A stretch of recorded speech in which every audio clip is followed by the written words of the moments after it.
Here is how you can add shortcuts on the Apple Watch. Let's talk about it. If it's your first time here, most definitely subscribe so you do not miss the upcoming tutorials and videos like this one. Anyways, the shortcuts, the Apple Shortcuts app is most definitely present on the Apple Watch.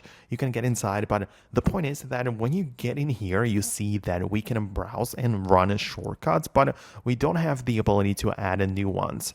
This only works and can be added on the iPhone. So obviously on the paired iPhone, you need to open up the shortcuts, tap the plus button and start something new. But even then, not every single shortcut will appear on the watch, but only the one which actually is going to work there.